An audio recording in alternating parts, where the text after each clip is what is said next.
चलते हैं श्रीमद् भागवत महापुराण, जिसमें प्रसंग चल रहा है भगवान परमहंस श्री सुखदेव जी महाराज नीचे के लोकों का वर्णन कर रहे हैं। सबसे भूमि से प्रथम जो लोक आता है वो अतल लोक है। ये मृत्यु लोक के बाद सीधे जो लोक आता है नीचे, वो अतल लोक है। इसमें मैदानों का पुत्र राज्य करता है, यहां का वो राजा है। वो 96 प्रकार की माया रच करके सबको सुख प्रदान करता है अपनी प्रजा को। 3 प्रकार की महासुंदरियों की रचना उसने की जम्हाई के द्वारा, स्वैरिणी, कामिनी, जो अन्य वर्णों के पुरुषों से, बहुत पुरुषों से समागम करती है, पुष्चली, जो अत्यंत गंदे स्वभाव की, और सब सुंदरियां। उस लोक में रहने वाले पुरुषों को हाटक नामक रस पीने को मिलता है, जिसके पीने पर 10,000 हाथियों का बल प्रकट होता है, महान बलशाली। और वो स्वैरिणी, कामिनी, पुष्चली, इनमें आसक्त चित्त होकर के व्यतीत करते हैं। पूरा जीवन वहां के लोगों का अच्छे अच्छे पदार्थ खाना, अच्छे अच्छे पेय पदार्थ पीना और बस भोग वासना में लगे रहना। सब सुविधाएं माया के द्वारा, 96 प्रकार की माया जानने वाला सब सुविधाएं अपनी माया से प्रकट करता रहता है मैदानों का पुत्र। विमान में भरकर बस भोगों में पूरा जीवन व्यतीत कर देते हैं। यहां जितने लोग रहते हैं इस अतल लोक में, इनको सुंदर सुंदर औषधियां, रस, पान, विविध प्रकार की भोग सामग्री, और इनके सब पदार्थ दिव्य होते हैं। यहां जितने लोग होते हैं, किसी को ना तो मानसिक कभी रोग होता है और ना शारीरिक रोग होता है।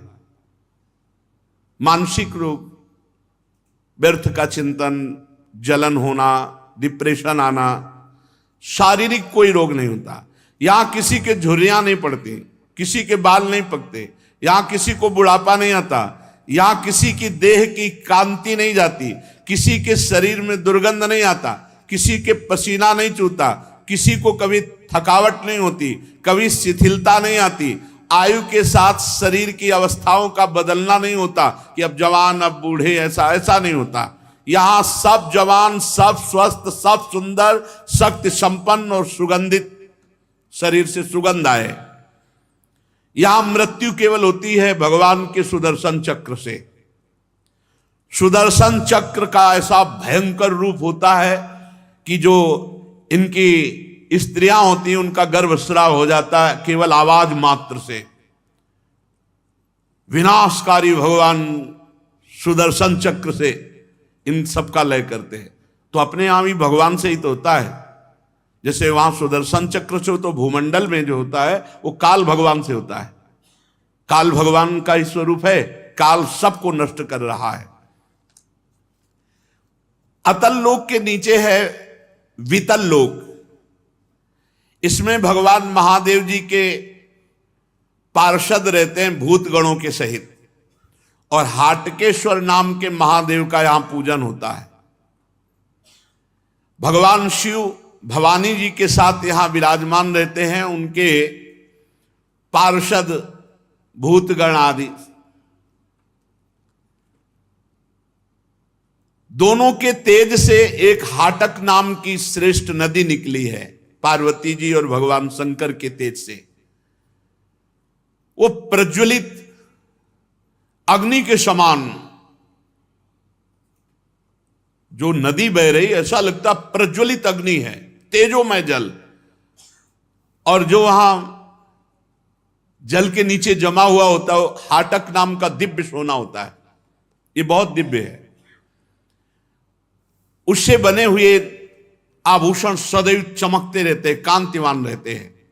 तो वहां जितने भी भूतगण और वासी हैं बीतल लोक में, वो सब इसी सोने के आभूषण आदि धारण करते हैं। वहां महादेव जी, भवानी जी और उनके पार्षदगण ये बीतल लोक में रहते हैं। बीतल लोक के नीचे है सुतल लोक। इसमें महायशस्वी पवित्र कीर्ति विरोचन पुत्र परम भागवत बलि जी महाराज रहते हैं सुतल लोक में। भगवान ने इंद्र का प्रिय करने के लिए अदिति के गर्भ से वामन अवतार धारण किया था और इनसे 3 पग पृथ्वी मांगी थी। बलि जी ने दिया भी। भगवान ने पूरा लीला चरित्र तो आगे है। भगवान ने बांधना चाहा बलि जी को, लेकिन प्रेम बंधन में स्वयं बंध करके आज भी सुतल लोक में निवास करते हैं। जैसी बलि जी को संपत्ति मिली वैसी इंद्र के पास है ही नहीं। परम पूज्यतम महामहिम भगवान आज भी निर्भयता पूर्वक बलि को निर्भय प्रदान करने के लिए द्वार में खड़े हुए वामन भगवान के रूप में सुतल लोक में। परमात्मा भगवान वासुदेव को भूमि दान किया तो भगवान स्वयं द्वारपाल बन खड़े हैं। और सुतल लोक का ऐसा ऐश्वर्य कि देवराज इंद्र के पास नहीं। ये तो हुआ नाशवान, लेकिन अविनाशी भगवान स्वयं प्रतिपल दर्शन दे रहे हैं। और महिमा विख्यात महाभागवत बलि की, भला भगवान से जुड़ जाने का केवल सुतल लोक ही फल होगा क्या? यस्य हावाव छुत पतन प्रस्खलनादिषु विवशः सकरन नामाभिग्रहण पुरुषा कर्म बंधन मंजसा विधुनोति यस्य हैव प्रतिबाधनम मुमुक्षोन्यथैवोपलभन्ते। कह रहे हैं जिन भगवान का गिरते, छींकते, फिसलते समय एक बार भी बोल दे कृष्ण गोविंद हरि, उसके कर्म बंधन कट जाते हैं। तो जिन्होंने अपना सर्वस्व बलि ने दे दिया उनको केवल सुतल लोक की संपत्ति मिलेगी क्या? नहीं, सारे कर्म बंधन कट गए। भगवान की उनको निरंतर सानिध्य प्राप्ति हुई। जो भगवान का आश्रय ले लेते हैं, अपने आप को भगवान को समर्पित कर देते हैं, तो ये लोक लोकांतर के सुख तो ऐसे ही ब्याज में समझो। मूल तो उन्हें भगवान का सानिध्य मिलता है, भगवद स्मृति मिलती है, परम पद प्राप्त होता है। अतएव संयमी भक्त कभी भगवान से इन लोकों के सुख नहीं मांगते। वो भगवान से भगवान की प्राप्ति चाहते हैं। सदैव आपको देखता रहूं, आपकी सेवा करूं, आपके सानिध्य में रहूं, यही फल।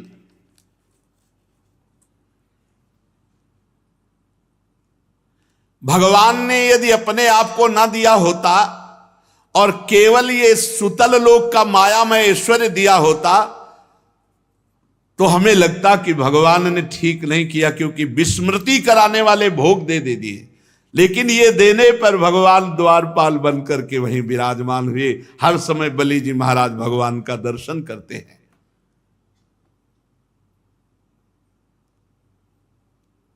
जिस समय कोई और उपाय न देखकर भगवान ने याचना के लिए सर्वलोक महेश्वर होकर बलि के सामने भिक्षुक बन करके गए, तो इस महापुरुष ने शरीर सहित संपूर्ण दान कर दिया। भगवान ने 2 पग में सब ब्रह्मांड नाप लिए। कहा तीसरा पग कहां? तो उनका प्रभु 2 में संपत्ति नापी, तीसरे में संपत्तिवान को नाप लीजिए। और कैसे भगवान वरुण पास में, जिसमें प्रतिपल महान कष्ट है, उसमें बांधा था बलि जी को। ऐश्वर्यशाली इंद्र को बना दिया, पर कार्य सिद्ध बलि का किया। बलि को भगवान मिले, इंद्र को त्रिभुवनपति मिला। क्या? इसलिए बुद्धिमान वही है जो भगवान का भजन करके भगवान की भक्ति मांगे, भगवान का भजन मांगे, भगवान की दास्ता मांगे, भगवान से ये भोग सुन के ना मांग ले। इस नया स्वप्न है, ये कुछ नहीं।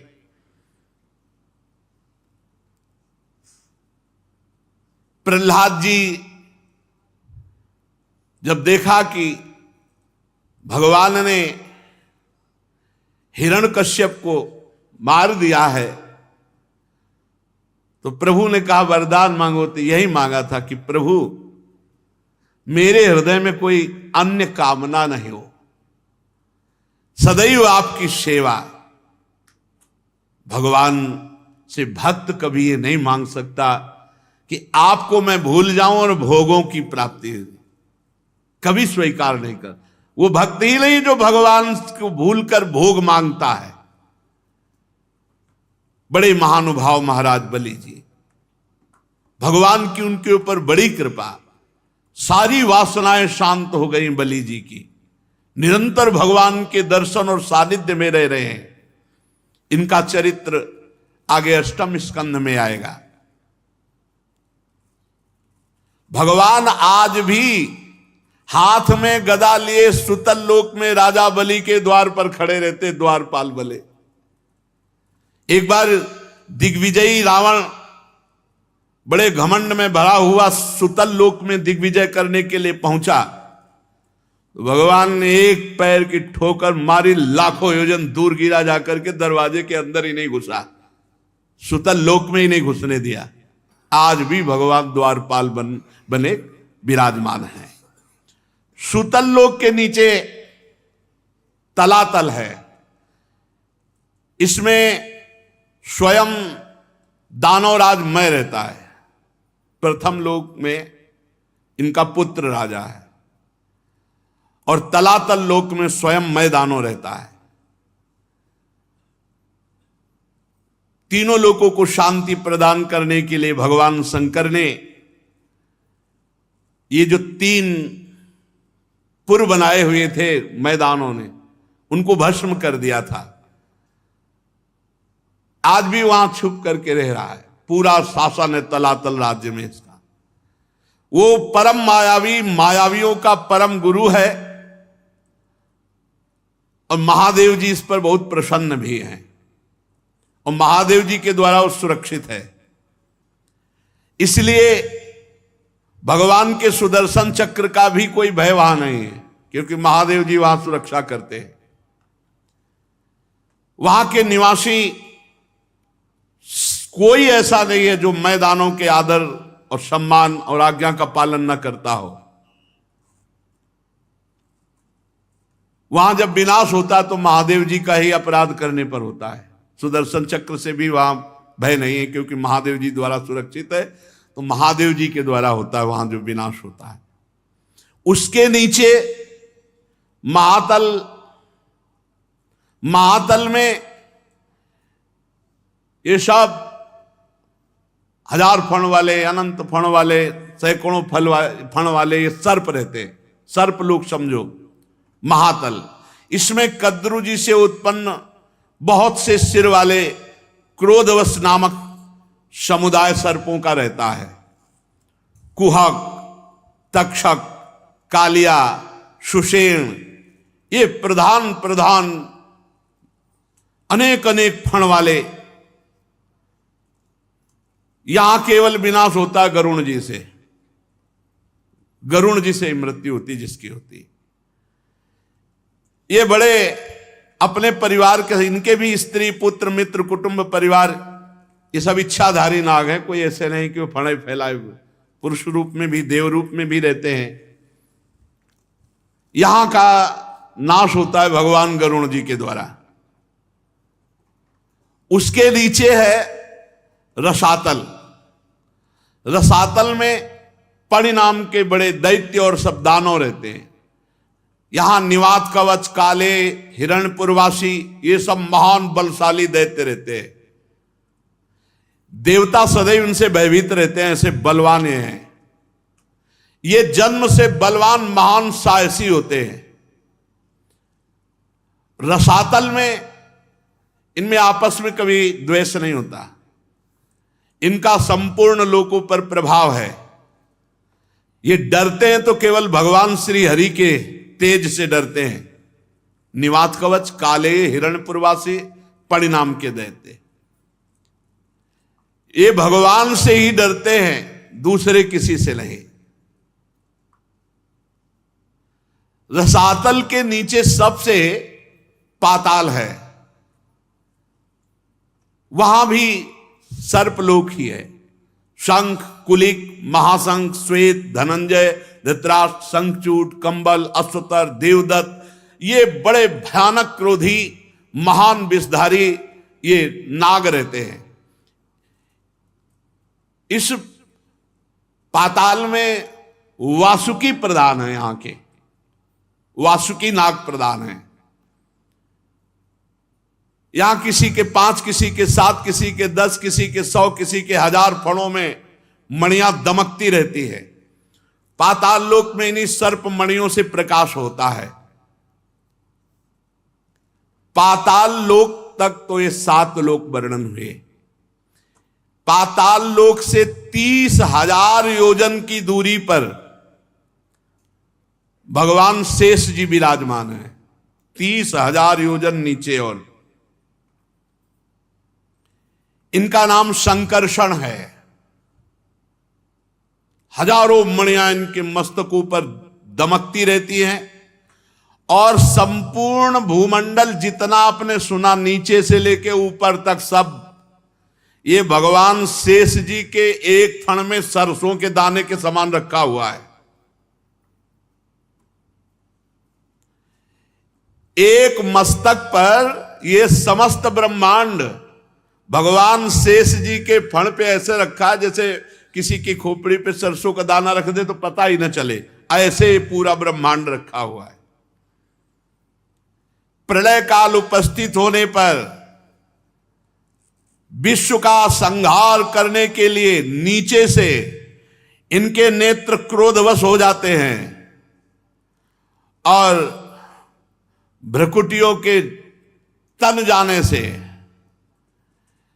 11 रुद्र प्रकट होते हैं साथ में ही, जो 3-3 नेत्र वाले होते हैं।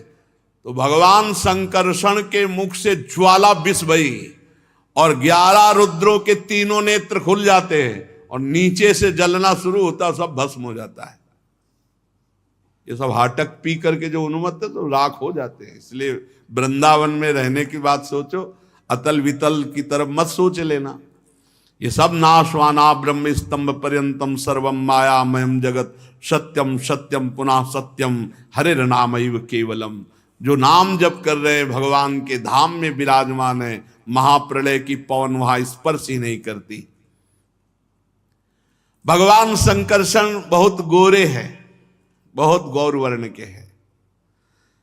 चरण कमलों के गोल गोल स्वच्छ और अरुण वर्ण नखमणियों की पंक्ति के समान दे दीप्यमान हैं। प्रधान प्रधान भक्तों के सहित अनेकों नागराज अनन्य भक्ति भाव से भगवान संकर्षण के चरणों में प्रणाम करते हैं। तब उन्हें उन नखमणियों में अपने कुंडल कांति मंडित कमनी कपोलों वाले मनोहर मुखारविंदों की मनमोहिनी झांकी होती, उनका मन आनंद से भर जाता है। नागराज की कन्याएं भगवान संकर्षण के चरणों की उपासना करती है। देवता असुर नाग सिद्ध गंधर्व विद्याधर मुनिगण कोई ऐसा नहीं जो भगवान शेष जी की आराधना न करे। वही लक्ष्मण जी के रूप में है, वही बलराम जी के रूप में है। भगवान संकर्षण के नेत्र निरंतर प्रेम मद से टपकते रहते हैं, नेत्रों से आंसू टपकते रहते हैं और वो भगवान के चिंतन में प्रेम में विह्वल रहते हैं। और जब बड़े बड़े सनकादि ऋषि एकत्रित होते हैं तो ये भगवान की महिमा का गायन करते हैं। भगवान शेष जी नीलांबर धारण किए हुए हैं, कानों में केवल एक कुंडल पहनते हैं और हाथ में हल और मूषल ये धारण करते हैं। उदार लीला भगवान संकर्षण गले में बैजंती माला धारण करते हैं। सुवर्ण की बहुत सुंदर श्रृंखलामयी अद्भुत कांति, तुलसी की गंध से मतवारे होकर भौरे गुंजार करते हैं। इस प्रकार भगवान अनंत महामहात्म श्रवण और ध्यान करके मुमुक्षुओं को मोक्ष प्रदान करते हैं, कर्म वासना की ग्रंथि का भेदन कर देते हैं। ब्रह्मा जी, नारद जी सब भगवान संकर्षण की महिमा का गान करते हैं। चाहे भोग चाहे मोक्ष चाहे, एकमात्र भगवान की ही आराधना करनी चाहिए। श्री परीक्षित जी ने पूछा कि प्रभु, ये मनुष्य को नीची ऊंच योनियां क्यों प्राप्त होती हैं, गतियां क्यों प्राप्त होती हैं, दुख क्यों प्राप्त होता है? हमने सुना है नरक की भी प्राप्ति होती है। तो श्री सुखदेव जी ने कहा, राजन, ये जो तुम लोक लोकांतर में उत्तम मध्यम नीच गतियां देख रहे हो, ये इसलिए होती हैं कि सतोगुण, रजोगुण, तमोगुण 3 प्रकार के गुण हैं, और इन्हीं गुणों के अनुसार कर्म होते हैं, और कर्मों के अनुसार विभिन्न गतियां होती हैं, और हर कर्म का फल भोगना पड़ता है। कोई भी कर्म भोगना पड़ेगा, सबको भोगना पड़ेगा। कर्ता को अपने कर्म का फल भोगना ही पड़ेगा। तो जब कोई रजोगुणी तमोगुणी प्रधान वृत्ति वाला हो जाता तो उससे पाप कर्म बनता है, और पाप कर्म का फल उसे नरक में भोगना पड़ता है। और हजारों तरह की नरक गतियां हैं, उनको भोगना पड़ेगा। तो परीक्षित जी ने कहा, भगवान, अभी तक तो आपने बताया ऊंची नीची गतियां, नरक, ये नरक कहां है? पृथ्वी में ही भोगना पड़ता है, या त्रिलोकी के भीतर बाहर कहां है नरक? है भी कि केवल कहा ही जाता है? परीक्षित जी ने पूछा, है भी ये कहां है, नरक है कहां? श्री सुखदेव जी महाराज ने कहा, राजन, ये त्रिलोकी के भीतर ही है। ये पृथ्वी से नीचे जल के ऊपर दक्षिण दिशा में विराजमान है। ये पृथ्वी लोक में दक्षिण दिशा में पृथ्वी से नीचे जल के ऊपर विराजमान है। उस नरक लोक में सूर्य भगवान के पुत्र पितृराज भगवान यमराज का शासन है, और वो अपने यमदूतों के साथ, यमगणों के साथ रहते हैं। जो भगवान का भजन नहीं करते, शास्त्र विरुद्ध पापाचरण करते हैं, भगवान यमराज के दूत जबरदस्ती उनको मारते पीटते हुए यहां लाते हैं, और उनके दुष्कर्म पाप कर्म का फल उनको भोगना पड़ता है। प्रधान 21 हैं। प्रधान का मतलब होता है, जैसे भारत में उत्तर प्रदेश, तो अब उत्तर प्रदेश हुआ प्रधान। अब इसमें कितने जिले हैं, कितने इसमें कस्बे हैं, नगर हैं, गांव हैं, ऐसे ही प्रधान 21 नरक हैं, उनके भी भाग, तभी कहा हजारों नरक है, हजारों नरक की गतियां हैं। श्रुतया सहस्त्रशः प्रधान नरक, ये ऐसे जैसे प्रदेश का ऐसे है। ये तामिस्त्र, अंध तामिस्त्र, रौरव, महारौरव, कुंभीपाक, कालसूत्र, 80 पत्रवन, सूकरमुख, अंधकूप, क्रमी, भोजन, संदंस, तप्त सुरमी, वज्र कंटक, सालमली, वैतरणी, पूयोद, प्राणरोध, विशसन, लालाभक्ष, सारमे यादन, अवीची, अयहपान, क्षार करदम, रक्षोगण भोजन, शूल प्रोत, दंद सूक, अवट निरोधन, पर्यावर्तन, सूची मुख। 28, 21 वो प्रधान, 7 ये, 28 ये प्रधान हैं। जैसे एक जेल है और उसमें किलोमीटरों में है और उसमें कहीं अलग अलग अलग सब, तो ऐसे ही एक नरक में हजारों नरक, प्रधान ये 28 है। अब इनमें कौन कहां ले जाया जाता है? जो पुरुष दूसरों का धन बेईमानी से अपहरण करता है या दूसरे की संतान का अपहरण करके धन, या दूसरे की स्त्रियों का अपहरण, उसे अत्यंत भयानक यमदूत कालपास में बांधकर घसीटते हुए मारते हुए तामिस्त नरक में गिराते हैं।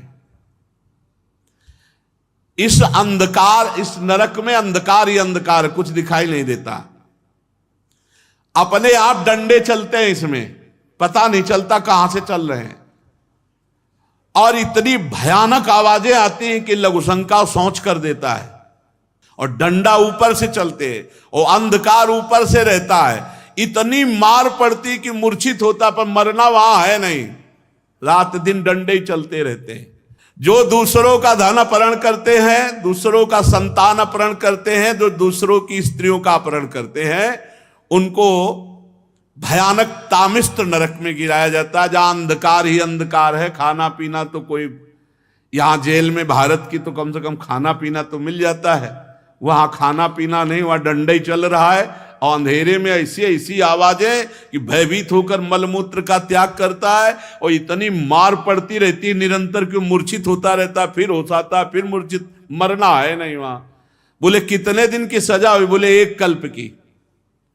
बोले कैसा है? बोल रहे हैं भला छोटे मोटे पाप की 1 कल्प, तो 5 मिनट यहां पाप करते हो आजीवन कारावास मिलता है नहीं, और फांसी की सजा मिलती कि नहीं मिलती? 5 मिनट के अपराध से। दूसरा, जो किसी को विश्वास दिलाकर धोखा दे देता है, जैसे कभी तुम्हारे को कोई रास्ते में मिला, भाई रात हो रही, हम आपके घर आज शरण ले सकते हैं क्या? आप उनको भगवान की तरह उनको रखो। कहीं धोखेबाजी नहीं होना चाहिए, विश्वास सबसे बड़ी चीज होती है। कोई कभी कैसी परिस्थिति में माता बहन कोई भी मिल जाए, अगर उसको आप शरण दे दें तो विश्वासघात नहीं होना चाहिए, नरक की प्राप्ति होगी। जो किसी को विश्वास देकर फिर विश्वासघात करता है, जो किसी स्त्री को फंसा करके प्यार दुलार विश्वास ऐसा, और उसके साथ गलत आचरण करता है, 2 प्रकार के। एक तो किसी को भी शरणागति दे के आज हम आपके घर रुकना चाहते हैं, तो अगर आपको संशय तो लाओ ही मती, और अगर लाओ तो विश्वासघात नहीं होना चाहिए। फिर बहुत बड़ा, देखो महाराज शिवी के गोद में आके कबूतर गिर गया तो उसकी रक्षा के लिए उन्होंने अपने शरीर का मांस दे दिया, कबूतर की हानि नहीं होने दी। ऐसे यदि कोई अतिथि, कोई शरणागत, कोई भागकर घर में आ जाए तो फिर ऐसा, चाहे अपने प्राण देने पड़े लेकिन उसके प्राणों में कुछ फर्क नहीं पड़ेगा। एक ऐसा सिद्धांत है, अगर कोई भाग कर आ जाए तो फिर शरणागत की रक्षा कर। हां, कोई अपराधी भाग करके आ जाए तो फिर जब अपराध किए हुए तो फिर भोगो जाके तुम। जो किसी को विश्वास देकर धोखेबाजी करके फंसा देता है, धोखेबाजी से उसको कष्ट देता है, मार देता है, और जो किसी दूसरे की स्त्री को विश्वास दे करके, तो वो अंध तामिस्त नरक में पड़ता है। वहां क्या होता है कि वहां ऐसे यंत्र लगे हुए हैं कि उनमें फेंक दिया जाता है, टुकड़े टुकड़े होकर गिरता, फिर मनुष्य बन गया, फिर फेंका गया, फिर ऐसे काटा जाता है। इतनी भारी दुखमयी वेदना होती है कि सब सुध बुध खो बैठता है। इसीलिए इसका नाम अंध तामिस्त नरक है। इसमें भारी कष्ट ही कष्ट है विश्वासघाती पर स्त्री गमन करने वाले को। और यहां इस लोक में जो शरीर का अभिमान करके कि मैं बलवान, मैं धनवान, मैं ऐसा, और दीन दुखियों को सताता है, द्रोह करता है, बहुत ही नीच प्रवृत्ति आ जाती जब अहंकार उत्पन्न हो जाता है, बहुत नीच प्रवृत्ति। जो मैं अहंकार से, मैं धनी हूं, बलवान हूं, बुद्धिमान हूं आदि आदि से दूसरे प्राणियों को कष्ट देता है, द्रोह करता है और दूसरों से छीन छीन करके विलासिता, सबको उसमें रहना चाहिए। जब ये ऐसे लोग शरीर छोड़ते हैं तो ये अपने पाप के कारण रौरव नरक में गिराए जाते हैं। जो अहंकारी, जो दूसरे के धन, दूसरे की वस्तुएं, दूसरों को द्रोह करना, दूसरों को कष्ट देना, ऐसे लोग रौरव नरक में गिराए। इस नरक में जीवों को भयानक कष्ट दिया जाता है। इसमें रुरु नाम के यमदूत होते हैं, इसीलिए इसका नाम रौरव है। वो सर्प से भी ज्यादा क्रूर स्वभाव के जहरीले होते हैं। बार बार वो डसते, बार बार काटते, उनका जहर चढ़ता है। मरना वहां है नहीं, ये कल्प कल्प तक के लिए। जो अपने पति को छल पूर्वक फंसाकर और दोपहर पुरुष से रति करना, अपने पति की हानि करा देना, मार देना या उससे छल करना और दूसरे, तो 100 कल्प तक रौरव नरक पड़ते। पतिवंचक परपति रति करई, रौरव नरक कल्प सत परे। ये खिलवाड़ नहीं, बहुत होश में जीवन व्यतीत करना चाहिए। इसके आगे एवमेव महारौरव यत्र निपतितम पुरुषम क्या ब्रादा नाम रुरुवस्तम क्रव्येण घातयंती या केवलम देहम भरा। ये जो दूसरों का मांस खाते हैं अपने शरीर के पोषण के लिए, जो किसी की परवाह नहीं करते, मनमानी पापाचरण करते हैं, धीरे धीरे बुद्धि भ्रष्ट हो जाती। जब भगवान शास्त्र का भय नहीं रहता ना, तो बुद्धि भ्रष्ट हो जाती है। ऐसे लोगों को महारौरव नरक में डाला जाता है, महारौरव नरक में, और वहां इन्हीं का मांस काट काट के इनको खवाया जाता है। अब खाओ, अब वहीं खवाया जाएगा तुम्हें, भोगोगे। महारौरव तैयार रहे, जो मछली, मुर्गा, बकरा, सब अंडा, महारौरव के लिए टिकट है पक्की। अब तुम्हें लग रहा कहां है तो देख लेना, अब यहां फोन से बातचीत तो होगी नहीं तो तुम्हें सबको पता हो जाए कि हाँ होता है। नरक में क्या स्वागत होता है, अगर वो पता चले ना खुले सबको, तो सब होश में हो जाए। भगवान का खेल ऐसा है। कच्चा जिंदा मांस उसका काटा जाता है, इसे काट काट के उसी को खवाया जाता है, महारौरव। और ये एक प्रक्रिया चलती रहती बराबर। फिर जो क्रूर मनुष्य पक्षियों को, पशुओं को भूंजता है, राक्षस प्रवृत्ति इतनी बढ़ जाती, तुम्हें कैसे बताएं।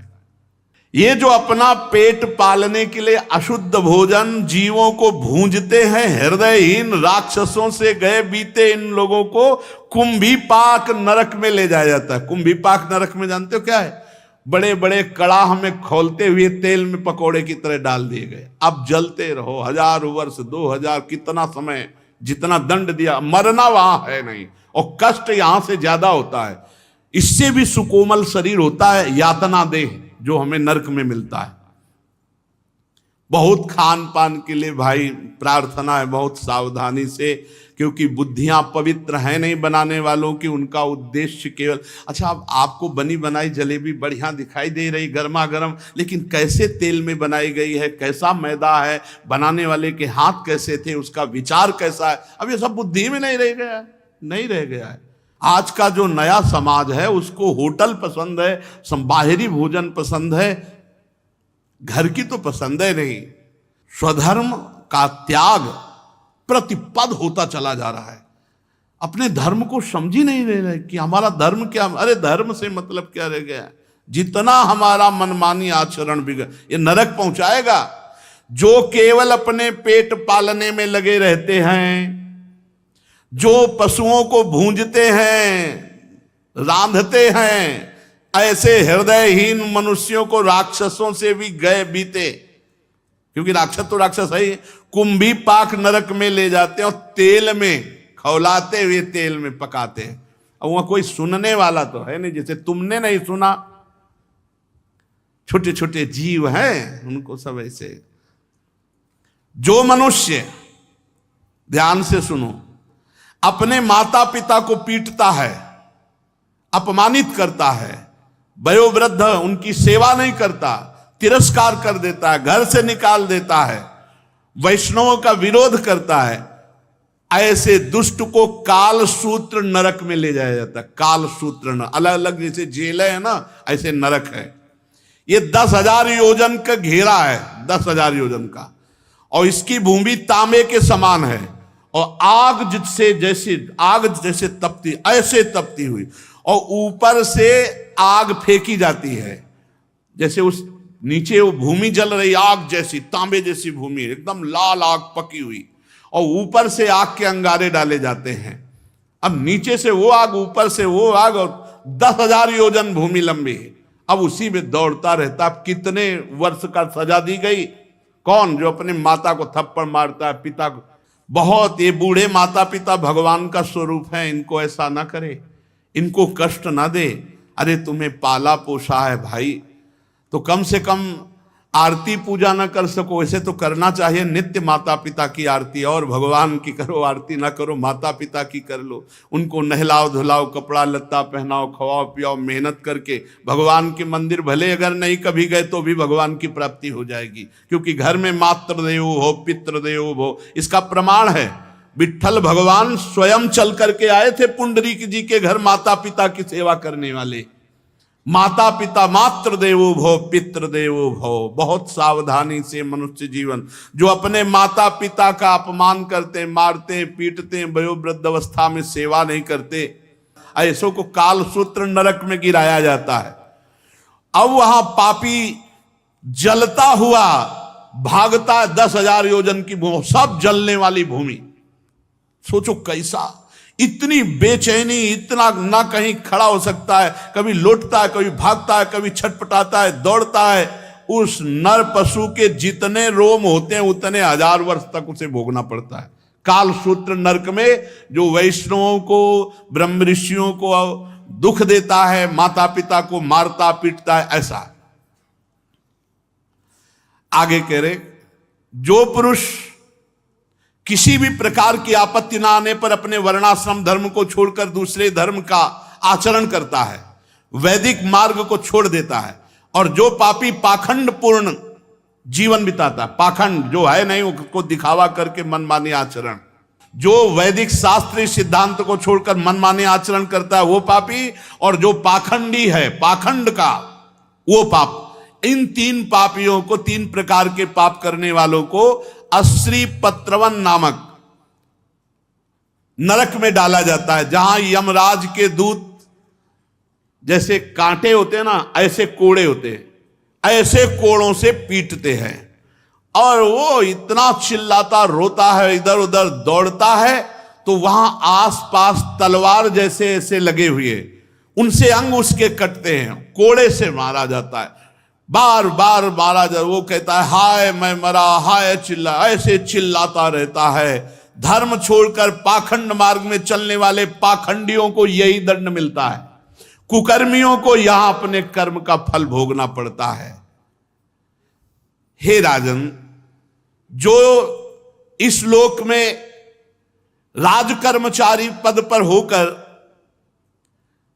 राजा, न्यायाधीश या बड़ा पदाधिकारी होकर निरपराध मनुष्य को दंड देता है और अपराधी को छोड़ देता है धन के बल पर, निरपराध निर्दोष को दंड देना, दोषी को मुक्त कर देना, उस महापापी को जो घूस लेकर के, चाहे कोई हो, न्यायाधीश पद हो, चाहे बड़ा राजकर्मचारी पद हो, चाहे जो पद हो, जो अपराधी से पैसे लेकर निरपराधी को दंड देता है, निर्दोष को दंड देता है, उस पापी को सूकर मुख नरक में गिराया जाता है। महाबली यमदूत उसको पहरे मार मार करके कुचलते हैं, पूरे अंगों को ऐसे लेटा करके, बड़े बलवान हैं, अब गदा आदि से मार मार करके उसके अंगों को कुचलते हैं। यहां जैसे निरपराध आदमी रोता रहता है कि हमारा कोई अपराध नहीं है, लेकिन पैसा मिल चुका है इसलिए अपराधी को बचाओ पक्ष में। इसीलिए एक बार एक वकील साहब वो बोले कि भाई हमको तो ऐसा करना पड़ता है, ये हमें सिखाया गया है। तो फिर हमने प्रार्थना की कि बुरा ना लगे, आपकी बहन के साथ कोई गलत करे और फिर इसके बाद आपको पता चले कि ये गलत आदमी है और फिर आपको पैसा दे, आप छोड़ा दोगे उसे? अब चुप हो गए। बोले हमारा तो कार्य है छुड़ाना, अब हमारे पक्ष में जो आएगा मुकदमा मुझसे जिताएंगे तो हम ठीक है। आपकी बहन के साथ गलत आचरण करता और वो आदमी आपको फिर मनमानी रुपए दे, आप छोड़ोगे? बोले नहीं छोड़ेंगे। तो फिर दूसरे की बहन के साथ किए हुए व्यक्ति को कैसे छोड़ दोगे? तुम्हारे भाई के साथ कोई घटना घटी हो, कोई ऐसा अमंगल किया हो और जानते हो तो आप नहीं छोड़ सकते, चाहे करोड़ों रुपया दे। फिर हमारा भारत, हमारे सब भाई ही हैं, हमें चाहिए तभी हमारे दोष कम होंगे समाज में, जब सत्य का पालन किया जाए। पर रुपया तो भैया, ये रुपये का फल खुला लिखा हुआ है, इसमें यस्वी ही वही राजा राजपुरुषो व अदंडे दंडम प्रणयति। अदंडे दंडम, वो दंड का अधिकारी नहीं, निर्दोष है, फिर भी उसे दंड दिया जा रहा है क्योंकि रुपए के बल से। तो क्या होगा?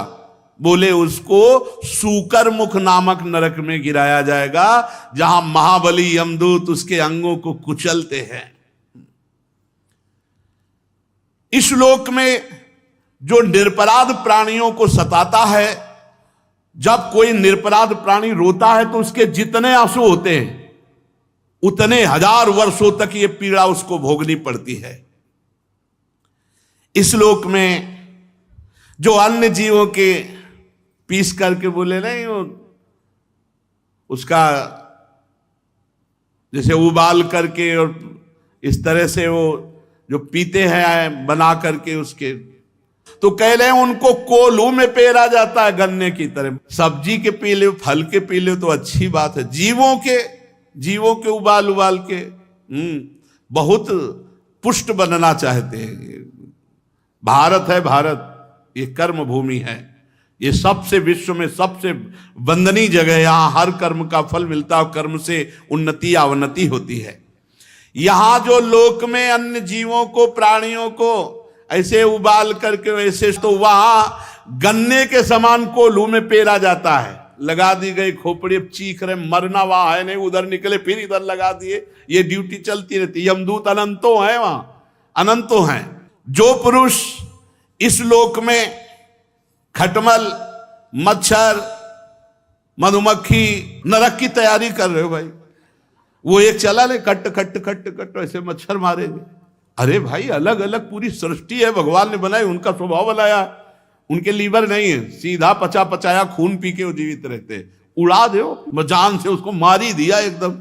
जो खटमल को, मच्छर को, जैसे बिच्छू है, सर्प, आप इनको हटा दीजिए, ये थोड़ी देखा तो मार ही दो, मारने के लिए आदेश नहीं, हटा दीजिए, उनको दूर हटा दीजिए। अब मच्छर ऐसे हटा दे उड़ जाएंगे। अब ऐसे करने में अब पता नहीं कि बैठा है कि नहीं, वैसे कर दिया वो बात अलग, लेकिन जान के कि बैठा है उड़ा दे, उसको मारो मत। जो इन जीवों को मारता है तो भगवान ने इनकी वृत्ति बनाई। अब जैसे बीछी है, उसको कहीं भी छू जाओगे तो डंक मारेगी। सांप है, उसके शरीर को कहीं भी टच हो जाएगा आपका तो फण मारेगा उसके, और हाथ पैर तो है नहीं। तो इन जीवों का स्वभाव बनाया है भगवान ने, लेकिन रहने की सबकी व्यवस्था है। ऐसा नहीं है कि, तो जैसे खटमल है, मच्छर है, छिपकली है, बिच्छू है, सर्प है, भगवान ने इनका स्वभाव बनाया है। आप मनुष्य विवेक के द्वारा अपनी रक्षा करो, आप इनको मारो नहीं कि घर की छिपकली निकालो, मार, उनको मार के फेंक दिया, सांप देखा मार दिया, बिच्छू, ये मारने के लिए थोड़ी आदेश है, आपको मारने का अधिकार नहीं है। आप इनसे अपने आप को बचा लीजिए। भगवान ने उनकी ऐसी वृत्ति बना दी है, उनको ये थोड़ी महसूस होता है कि हमारी इस चेष्टा से दूसरे को कष्ट हो रहा है, उनको महसूस नहीं होता। किंतु मनुष्य को भगवान ने बुद्धि दी है, उसको पता है कि इसको कष्ट दे रहे हैं हम, तो इसलिए पशु, मृग, पंछी, सांप, मच्छर, जूं, खटमल, मक्खी, जितने भी जीव है इनसे द्रोह मत करो, अपने को बचा लो। और जो इनसे द्रोह करता है, इनको मारता है, तो उसको फिर इस नरक की प्राप्ति होती है। इसका नाम है अंधकूप नरक। इस अंधकूप में छोड़ दिया गया। अब यहां बड़ी विषैली गैस है, अंधकार है, बस उसी में पाओ। जितने जीव मारे हैं ये सब वहीं मिलेंगे। अब वहां मार सकते नहीं, तो इतना काट रहे हैं, क्योंकि वो सब यमदूत हैं, भगवत पार्षद। वो मरने वाले तो है नहीं कि तुम्हारे मारने से मच्छर मर जाएगा। वहां बड़े बड़े मच्छर, सुई जैसे उनके मुंह, और अब वहीं अंधकार है और गैस है, सांस लेने में परेशानी, बहुत कष्ट। जो मनुष्य इस लोक में बिना पंचयज्ञ किए खाता है, पंचयज्ञ वैसे तो बलि वैश्य देव पर अब कोई जानते नहीं, तो इतना तुम समझ लो कि पहली बार जो भोग बने तो श्री भगवान को एक थाली में निकालो, एक रोटी गाय को निकालो, और एक रोटी ऐसी जगह टुकड़े डालो जहां पक्षी, कौवा आदि ये सब चुन ले। अगर भगवान को भोग लगा दिया है, गाय को रोटी निकाल दी है और आपने पक्षी आदि के लिए डाल दी है, फिर इसके बाद बाहर निकलकर दरवाजे में देखो कोई अतिथि तो नहीं, कोई भू। तो एक भगत बोल रहे थे कि तो और तो कोई दिखाई नहीं देता, संत जन तो अब दिखाई नहीं देते, घूमते ही नहीं है। ऐसा समय चल गया, घूमे तो मार डाले जाए, नहीं चल गया। देखो पालघर में वहां वो घेर के मार डाले। अरे यार तुम पशु आदमियों को संत वेश में, अरे भैया वो कोई ऐसे तो है नहीं कि रात रात में अंतर ध्यान हो जाएंगे, उनको बंद कर लेते, फिर पुलिस से जानकारी लेते। बहुत समय विचित्र है। अभी कल परसों एक कह रहे थे बाबा जी, बाबा जी बनना खिलवाड़ समझते हो क्या? पाखंड करके पेट पालना तो बात अलग है, चाहे जैसे पूरे जीवन लड़ना है, पूरे जीवन लड़ना है। कोई छोटी मोटी बात समझते हो? केवल भोजन मिल गया, कपड़ा मिल गया, रहने को मिल गया, इसी से थोड़ी बाबागिरी होती है। अंदर के विकारों को सहन बहुत कठिन मार्ग है। भगवान की शरण में निर्वाह हो जाए, नहीं तो बहुत कठिन मार्ग है, बहुत। हम कह रहे हैं 30 साल आप ठीक से चले, 30 साल कितना समय होता है, और 30 मिनट चूक कर दी, कोई माफ करने वाला नहीं। यह है बाबागिरी। 30 साल आप ठीक से चले, 30 मिनट चूक हो गई तो अपने 30,000 बार की चूक को क्षमा कर देंगे लोग, लेकिन आपकी 30 मिनट की चूक को नहीं क्षमा करेंगे। जिंदगी में एक बार हुई, नहीं क्षमा करेंगे। पूरा जीवन निर्वाह करना। पंच महायज्ञ, वैसे तो बलि वैश्य देव बहुत जरूरी, पर अब कौन जानते नहीं बलि वैश्य देव, कौन जानता है? बलि वैश्य देव कौन जानता है? कहां जानता है? पितृतर्पण नित्य कम से कम 5 आहुति तो अग्नि में स्वाहा बोले ही, तो सब चला गया। अब तो जूता पहने रसोई में खड़े खड़े वो उबल रहा है, वैसे ही खा रहे। राक्षसी विचारधारा, भागवतिक विचारधारा के कुछ लोग रह गए जो ये कि रसोई पवित्र रखो, भगवान को भोग लगना है, ऐसा कोई सी का। तो जो भोग बना और उसमें वयोवृद्ध, बालक, रोगी, असमर्थ, अतिथि, पहले इनको घर में जो भोजन बने तो भगवान को अर्पित करने के बाद सबसे पहले वयोवृद्ध जो हैं, बालक हैं, जो रोगी हैं, अतिथि हैं, पहले इनको, बाद में और सब भोजन पाए। सबसे पहली थाल जो घर के वयोवृद्ध जन हैं उनके पास जानी चाहिए। जो रोगी है उसको, और जो अतिथि हैं उनको। फिर जो इस लोक में अच्छे अच्छे पदार्थ स्वयं पाता है और आए हुए अतिथि या वयोवृद्ध जो अपने द्वारा पोषित है उनको, ऐसे जो स्वयं की चाट के लिए ही सब भोग बनाता है। अरे कहां भगवान को भोग लगाओगे, आधा घंटा में सब ठंडा हो जाएगा, लाओ ऐसे ले, नहीं। बहुत धैर्य रखो, प्रभु को भोग पहुंचा दो।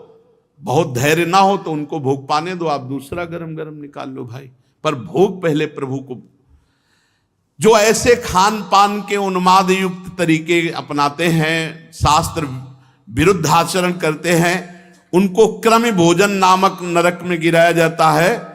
वहां 1,00,000 योजन का कीड़ों का कुंड है, उसी कुंड में छोड़ दिया, खाओ वो सब मवाद और कीड़े, ये सब भोगना पड़ता है। अच्छा देखो, मां के गर्भ में रहे कैसी व्यवस्था थी, कितना घृणित, लेकिन रहे ना, ऐसे नरक में है। हमारी सभी स्मृति खत्म हो चुकी है। कीड़ा बनकर रहना पड़ता है या कीड़े में फेंक दिया जाता है, वो बहुत कष्ट पाता है, उन्हीं कीड़ों को खाता है, उन्हीं कीड़ों के बीच में रहता है। ऐसे बहुत से आगे नरकों का वर्णन, शेष चर्चा आगे। श्री राधा वल्लभ लाल की।